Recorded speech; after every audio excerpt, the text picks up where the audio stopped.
Welcome back to another episode here on the Hart and Hustle podcast. Our next leader here that we have is Stephanie Freed. She says, we started with one child in Cambodia. Now, 21 years later, 350 people around the world are fighting for her sisters. I mean, what an amazing story. You had a list of careers you wanted to try, and somehow this work lets you do all of them. Like, what were those early career dreams, if you can please explain to us, and Oh, how do they yeah. still show up to you in the work you do today?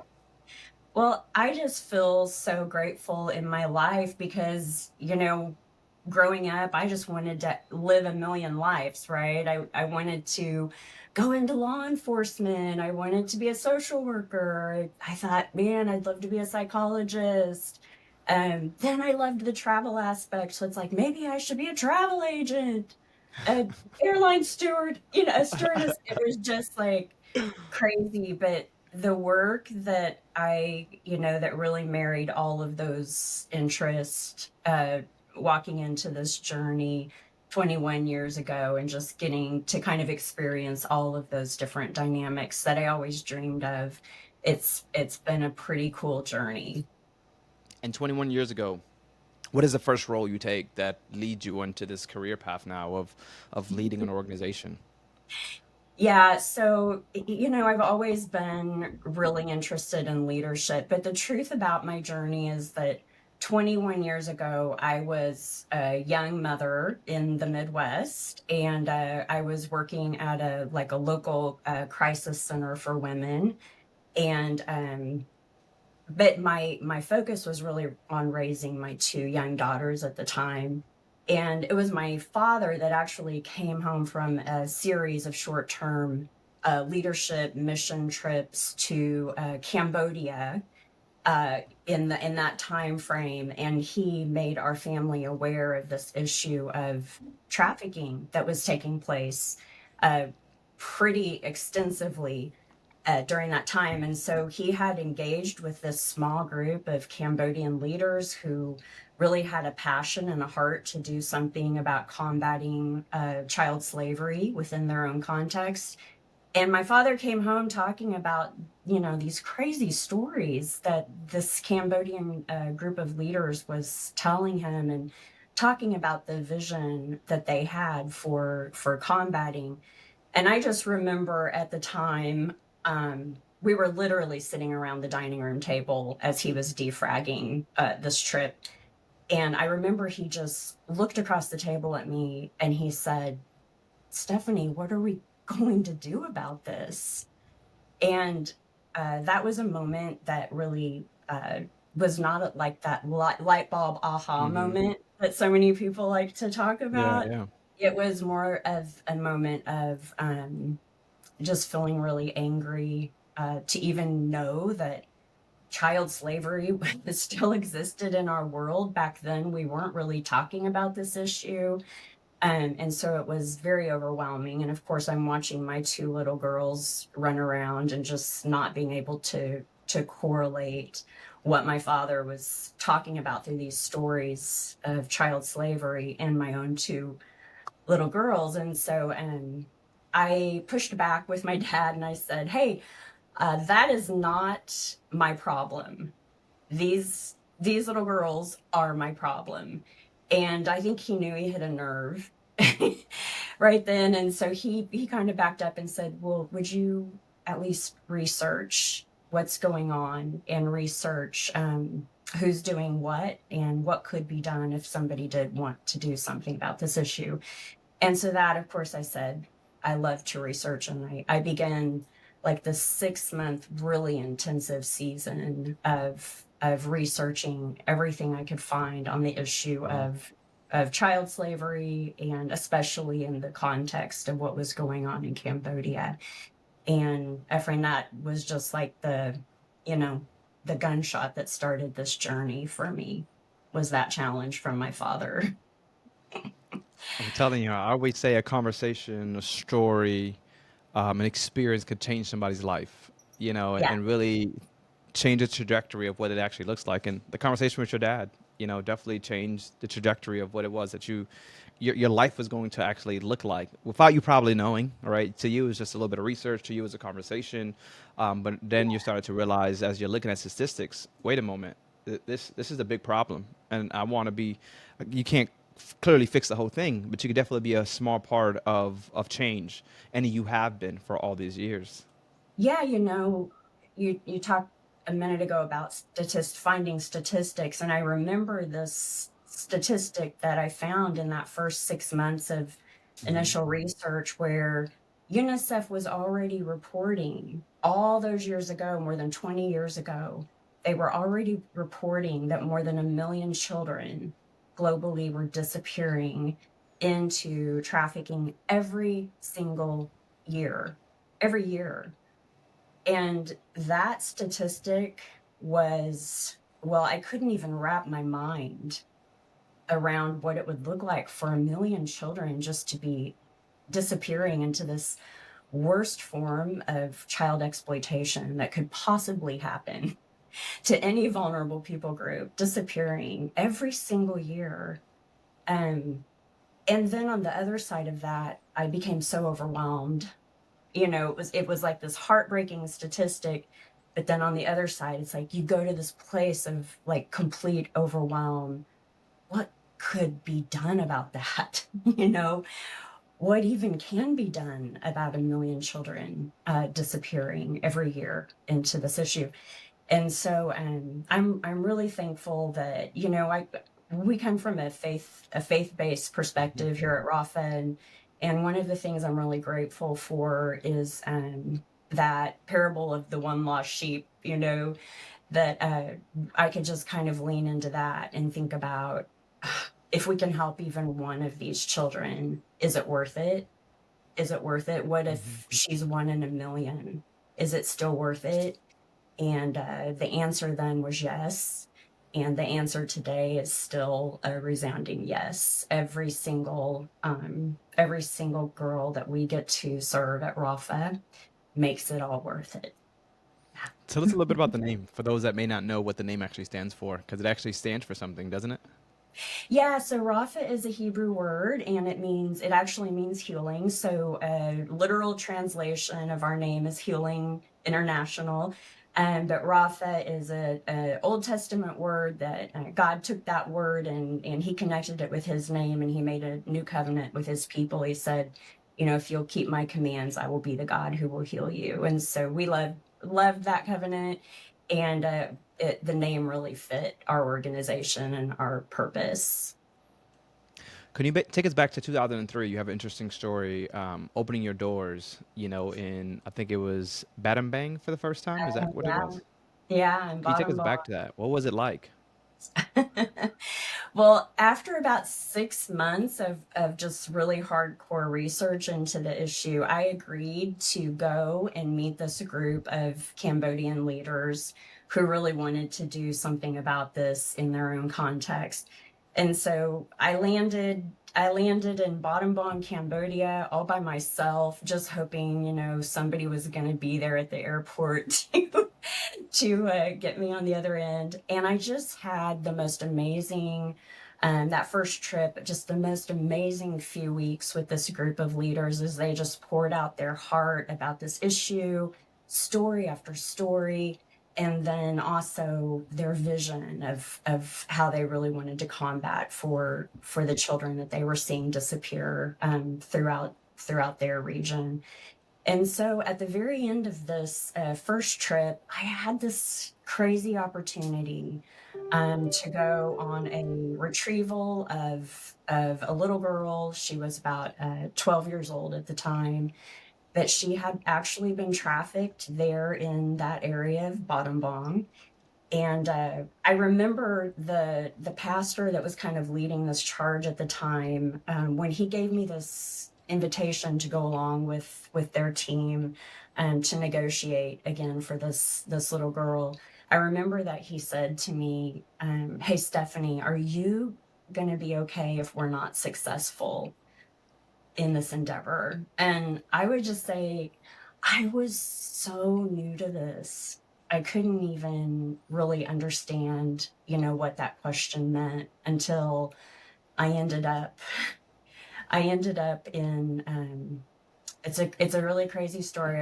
I ended up in a junkyard, and this child was owned by this large extended family that literally owned this junkyard, and they were pulling recyclables out of the junkyard. And so this little girl was working for them all day long, and then at night she was sexually exploited by members of this large extended family, because because for these children, people see them as property that they own, not a human child.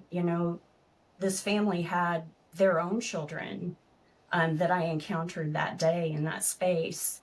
They had their own children who they treated like their children, but somehow they couldn't make the correlation between this human child having the same worth and dignity that their own children had. And so that was just like a huge wake up moment for me, a huge wake up call for me, standing in that space, encountering this little girl that was literally trapped in a junkyard, with this family who believed that they owned her and had purchased her from her parents. Um, it's kind of it's a long, agonizing story, but we did actually walk out of that junkyard with that little girl that day. And I just remember there was a moment where I turned back and looked at where we had come from, and just like this wave of gratitude washed over me. Um, just that the Lord had allowed me to be part of this little girl's story in that way, of her retrieval and walking her into freedom and into a new life. And I knew in that moment that there was there was no going back. I Mm-hmm. knew in that moment that there was a calling on my life to be involved in this kind of work, probably for the rest of my life. And unto this day, more than 20 years later, that has definitely been the truth. Yeah. I was going to ask you, how in the world do like this doesn't become easier, right? No. It doesn't become easier. Even just you doing it 20 some years, you can still see the emotion when you're telling these stories, because it's humans that are being treated unhuman. Let's be quite frank. Yeah. And I was going to ask you, like, how do you continue to just show up every single day? But when you share that story about that young girl, that's why. Because we talk about that one, say, like, just hearing the story. Go ahead. Go ahead. You're going to say something. Okay. I would just say, because I do get that question.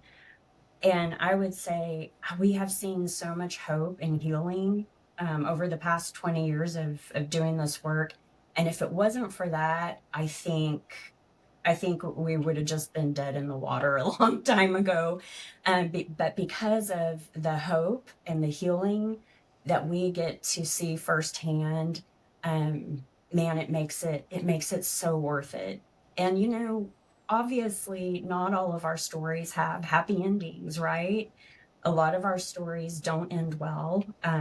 We see girls who are re-exploited, or who go back, even into adulthood, who go back into chains of exploitation, and some of them don't get out. But for so many of them that do, it just provides all of the hope that you need to go on fighting another day.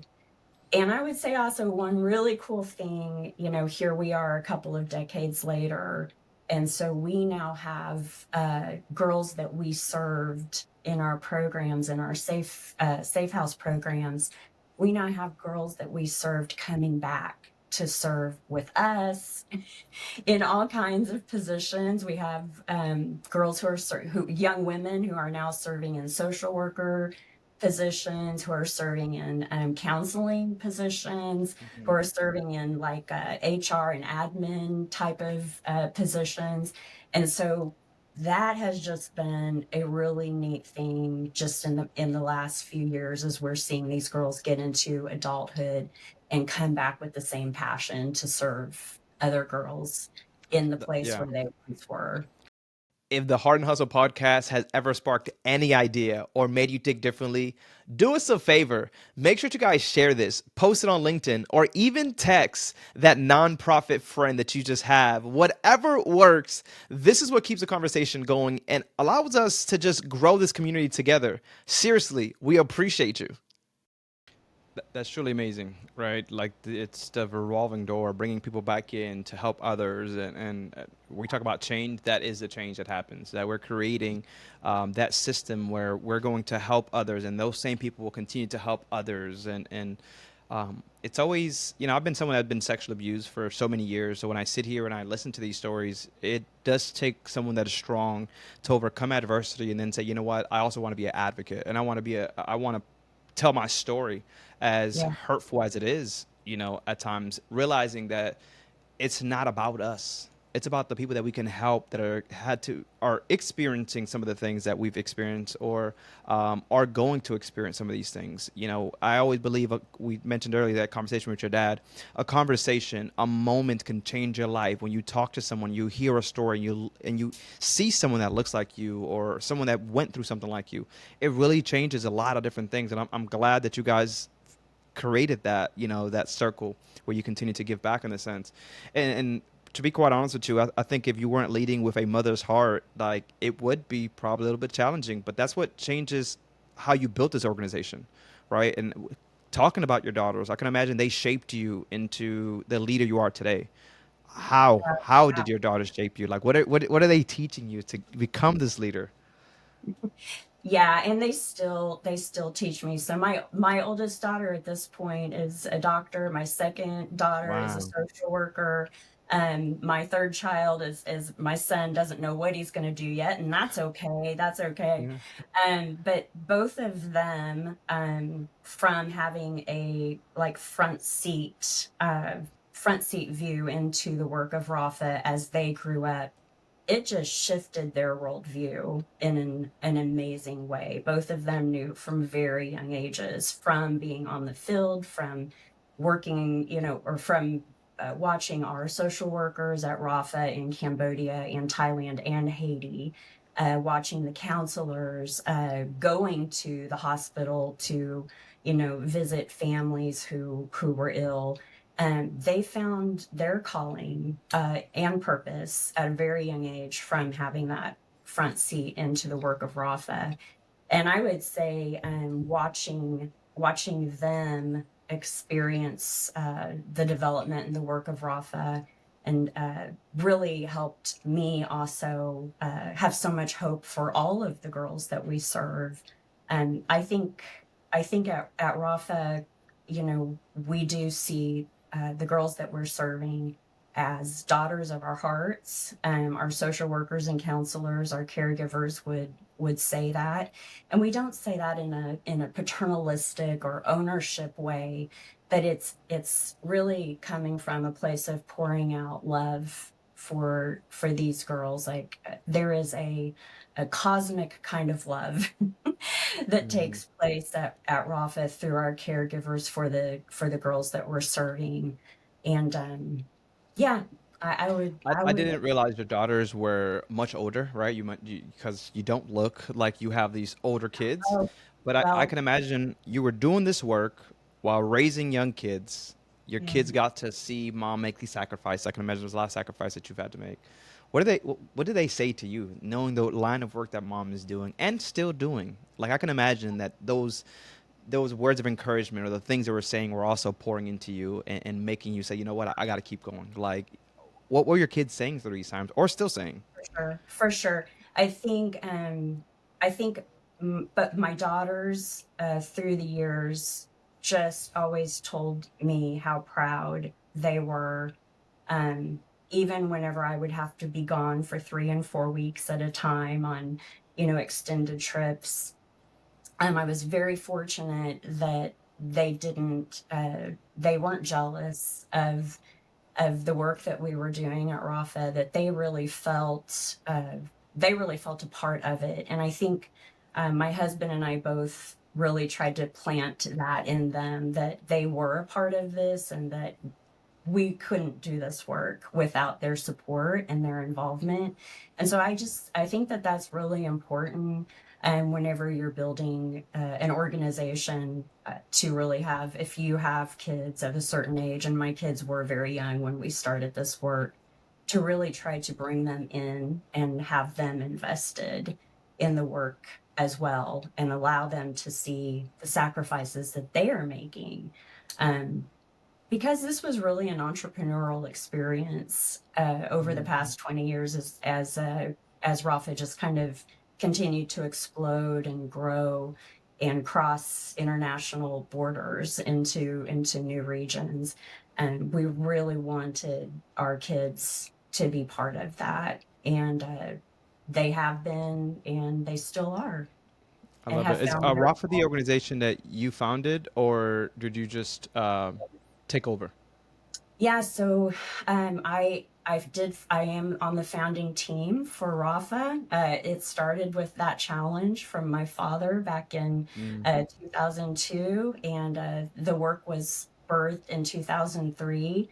I'm really careful not to call myself a founder. I like to call myself a co-founder because, as you know, as a leader, it takes a village. Nothing is ever Hmm. done in a vacuum, right? Like it takes an inordinate amount of energy and hustle from a Yeah. whole lot of people.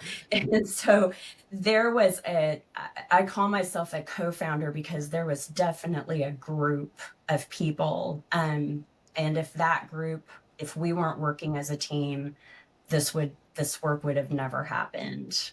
And so it was really an honor for me to get to work beside that group of Cambodian leaders. That was their vision. And we together were executing a vision that was born in their hearts.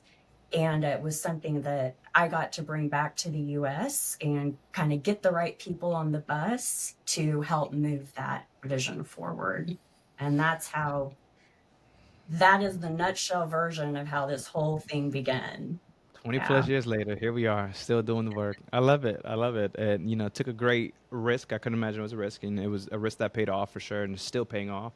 And I can imagine as you continue to expand that things felt very risky. If you can give us a moment, maybe expansion felt risky, but turned out to actually be the right move. Oh man. Oh, you have a Wow. lot of looks. I Wait a think minute. I have a million stories that I can tell. And it always feels so risky. Yes, like I just got back from Southeast Asia about 24 hours ago, and so I'm just over here drinking caffeine and trying to stay on stay on purpose here. But even this trip, we're looking at some expansion that feels really risky.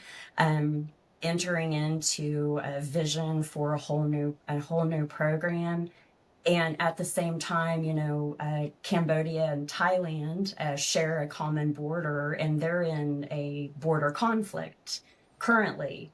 And there's been gunfire, there have been missiles, and so I'm literally on the field while all of this is kind of boiling to the surface, and then the conflict began. And so you weigh those moments of we have this great opportunity for expansion, but is this the right time? We've got this border conflict going on. There's always something, there's always many, many challenges that you have to work through and really weigh and count the cost. Um, and I think for our leadership, for the purposes of our leadership and talking through that, we're ready to count that cost and feel really strongly about moving forward into some new programming in Cambodia. So yeah, there are always risks involved in this. For some of you, you might be actually watching this, and so I've got a picture behind me of standing on a mountain in Haiti, where this is very close to our campus in Haiti, where this picture was taken. And that was a moment of counting the cost because of how difficult it is to work in the country of Haiti. And you have to weigh, will we get the help we need? Will we get the collaboration we need? Will law enforcement work alongside us? Will the government give us the correct contracts and MOUs to do the kind of work we need to do in a quality way, with the security of knowing that we have their backing? And so, yeah, there are a lot of risks involved in this work. And so far, so far, the Lord has just really guided our steps. And we do a lot of praying over here. I'll tell you that for sure. Hmm. Um, but yeah, we cannot be risk adverse whenever we're I was doing this. actually I seen the picture and I was gonna ask, was it a real picture? Because it looks like it could be a real picture, but maybe not. So that's an actual picture. That's an actual picture of me with our some of our Haitian leaders standing in the spot Wow. where we would build our safe house campus. And we did, Wow. and we That's did. so amazing. I was gonna mention, I was gonna ask you, completely forgot because you just got me with this picture because I'm like, is it real? It's such a beautiful picture. And then you just said, no, it is actually real. Um, this is such great work that you truly do, and to think about, it was just you wanting to make a difference, and I think a lot of people, they want to start something, they just don't have it figured out. But it's like you don't have to have it all figured out to make a global impact. You just have to start. Here's 20 years. I remember the question I was going to ask. Do you ever go back and really, I can imagine it happens to you often, but you think like, wow, look what happened 20 years later because I never given up. Being a co-founder and realizing that it took sweat, tears, sacrificing, almost giving up, all these different things that as humans, as leaders, we experience. But do you kind of sit back and like think, wow, if I would have never done this 20 years ago, Oh none of man. this would have been manifest. Do you think like that sometimes? I think about yes, I absolutely do. And I think the name of your podcast like is it's perfect, Heart and Hustle. And I would say that's the juice of Rafa right there, is the heart and the hustle. And there were many times through the years, many heartbreaking times, many hard times, many middle of the night phone calls, where you're just like, what? Why are we doing this? Why are we doing this? I'm just going to go grill some hot dogs in the backyard and just forget, about this really hard, heartbreaking work. And then you have to look at the success stories. You have to look at the hope that so many of the girls are experiencing, and the healing. And again, that's just what keeps you going forward to fight another day, Yeah. every As single you day. mentioned, because I still have those same questions. Like, how did I get so deep into nonprofit? Like, how I'm helping young kids. Sometimes I feel like I need help myself, right? Yeah. Like, what is going on? But Yes. God really will call His strong ones to go do this work. And while sometimes we don't know, we still show up and do it. And I think That's that's the sweet spot about it is that when we still ask ourselves like why, we still do it and realizing it's not about us. That's why. that's It's truly about the individuals that need us, that are not living the life that we're blessed with. And we want other people to feel just as blessed. I'll tell you one thing. You talk about the hustle. I spoke to another leader, and I would always cherish this. He says, Efrain, a faith led business will teach you more than hustle ever will. And mm, and I'm wow. like, wow, that was so good, and because you mentioned faith and you just talked about that I can imagine that's what also drives 20 more years. It was faith. It was you having that relationship. It was you listening, and when things got so loud, I can imagine that there was still that voice that was talking to you, right? God was still talking through you and still is working through you. So I appreciate truly the work that you do. It's challenging. Not everyone can do it, and you still show up, after a 24-hour flight, huge smile on your face, so ready to do it again and again. Because I always say at every podcast, you're not chasing the paycheck, you're chasing No. purpose. Yeah, and you understood absolutely. what your purpose was, and your dad really kind of navigated that purpose in you. For listeners that are listening right now, whether they're watching, they're listening, how can they directly support Rafa's mission right now? And some people will think, well, I don't have the money, but there's so much more things they can actually do than just donate a couple of dollars. Can you tell us about that?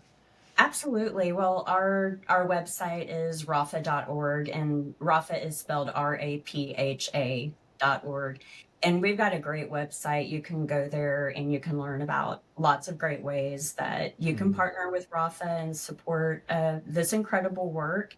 And also, I would say there's like a prayer guide on our website, and that is a great way to not only support the work of Rafa, but support just anti-trafficking work in general. Also, I'm a big advocate of awareness turning into engagement. I think we can't get engaged Mhm. until we are aware.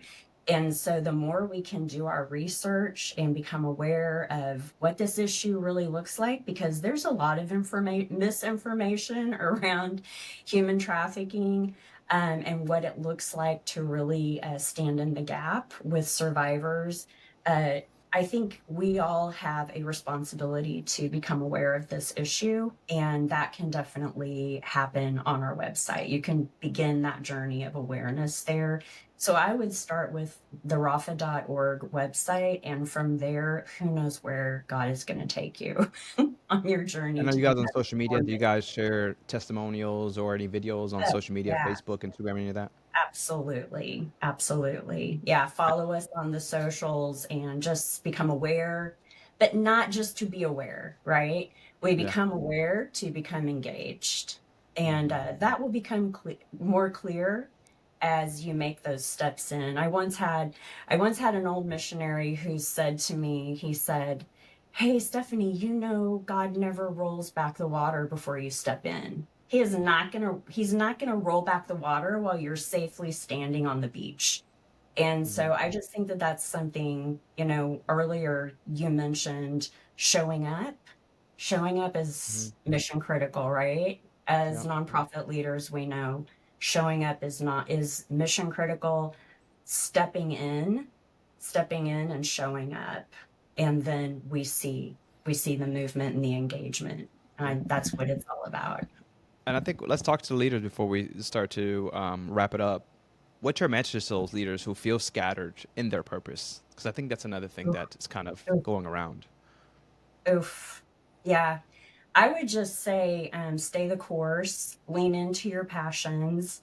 Um, don't get side railed by the confusion of all of that. And from my perspective, pray and seek, and it's all going to come together. God really will bring all of those what feel like a lot of loose ends together, so that you are finding yourself walking in your purpose. Love it. And if I could just add anything to it that I always believe is you have to be mindful of the people that you tell these visions and you share your purpose with, because those voices get so much more louder than the voice that really matters. So I see that all the time is that we like to share, and then I had to realize that, when I had to reset my mind, realizing, wait a minute, I have all this noise of everybody that believes in Wow. how to get done, but God has given us this vision, this purpose, and we got to believe in it. Don't worry if no one else is believing it. If you have a mission and you have that purpose, it is for you. It doesn't always have to be for everybody around you. So I love that you really dived into this. From you kind of being a little bit pushed back on when your dad told you, and I can imagine it was just really more emotion, because sometimes like very early on when I was fortunate, because not everyone's fortunate to be so open, but I told my wife about my sexual abuse when I was early 20s that I never told anybody else. And it would Wow. bother me when she would bring up some of these things and she would want to know some things. It bothered me because I didn't want to talk about it. And I remember one time I said, listen, because I would get so mad, ask whatever you ask, and that's it. There's no more questions. But now you realize the more that you do have these conversations, the more that you're in these rooms, the more that you're an advocate for these individuals, it becomes so much easier. And you realize that it's not for us. When I realized that my testimony was not for me, it was for other people that are experiencing this, and I love that I was able to just chase purpose in the sense of realizing that, and that I had such a good wife that It's understood so that cool. it wasn't, it happened to me. It wasn't me. And for a long time, I felt that, that it was me, and I felt ashamed, and I felt that people were going to judge me, and I felt all these different things. And thank God for just amazing women like yourself, my wife, and all these amazing women that are just doing the work that God has put us here to do. So I Awesome. lead you through this, Stephanie. The blind question. Are you ready? Oh no. Are you ready? That's the question. Okay, let's go. What's one lesson you learned from a survivor that really reshaped how you see leadership? Mm.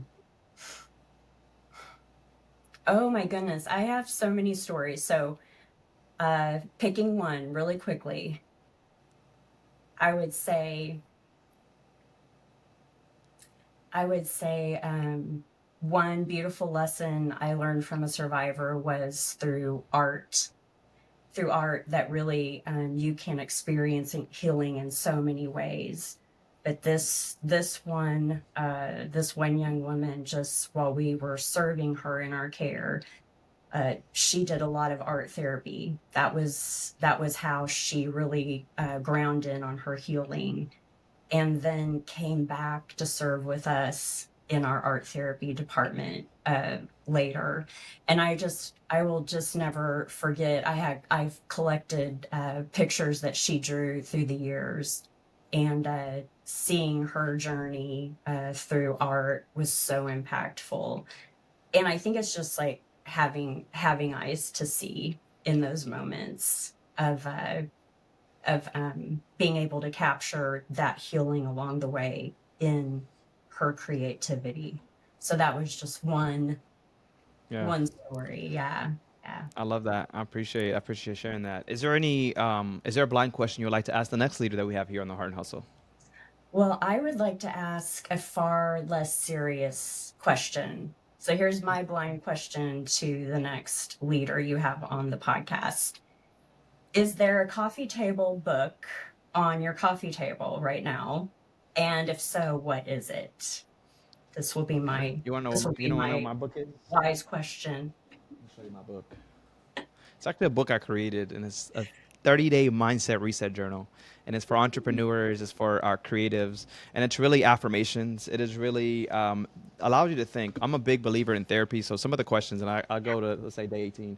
Where do I need to communicate more clearly with others or with myself? Because sometimes we don't ask these questions. And then the root of the reminder on this day was clarity builds trust, confusion breeds silence. And Wow. it's just leading with intention, right? Clear communication creates confident teams. And I've experienced that because Ugh, as leaders, we truly sometimes have to reset the mind. As leaders, sometimes we forget to pour into ourselves because we're so busy pouring into oh, others. that's And good. as I Yeah. was as I stepped out on faith and left the corporate world, it was some of the most challenging times. And that's why when I say the mindset is blocking out the noise, it was listening to more worship. It was really finding myself and finding all these tools that I've gathered through my life is how do I put them together to for the greater good, and to see now where I'm in a place because of it where I'm just almost overwhelmed with opportunity, but opportunity that really matters. Like leading the nonprofit that I went to school. Having these conversations, being able to work from home and take care of my kids. While my wife's a stay-at-home mom. Like God has really blessed me because I stepped out on faith. And I tell you, I remember when when money was kind of drying out and there was no money coming in. I remember going to my wife and I didn't have no idea of what the hell job I wanted because I didn't want no other job. I left the aviation industry for a reason, something that I loved. I was flying the world on somebody else's dime, Mm. and I loved that facilitating. I loved it. But I went to my wife and says, "Hey, honey, like I don't know what you want me to do. Money's drying out. Do you want me to get a job? Because we got to go to our woman when we make these decisions, right?" So she says, "God didn't bring us this far, Efrain, for you to just quit." Oh, And that was it. I said, "You're right. I'll continue." Right? That's all I needed because sometimes, again, so good. I was having these voices of friends that were kind of almost belittling what I was doing. Oh, you're small community, or how is your small this? And maybe intentionally they weren't trying to steer me off, but those things could be the difference of you moving forward or not. Right. So I love, Stephanie, that you're being so bold and honest and raw and authentic with us, and that's who you are. But that's because as a leader, you don't hide anything, right? You don't put on this mask. This is who you are. I thank you. I thank you for the time, for the work that you do. So just humbled to be able to speak to someone like yourself that is surely making huge impacts. And sometimes, not that you need the recognition, but I'm happy that we were able to recognize you as this leader that is doing some amazing work. Thank you So, so much. guys, Thank you. no, thank you. Guys, if you're still watching, still listening, we thank you. Share the message, share the message. Maybe you don't have money, but we have to educate ourselves, on some of the things that are happening in our own country, let alone just outside the country, right? We have to make the changes. And if you guys wanted to know more, rapha.org, rapha.org. Get more information. Check them on social media. My name's Efrain. This is Stephanie. We'll catch you guys on the next one. Laters.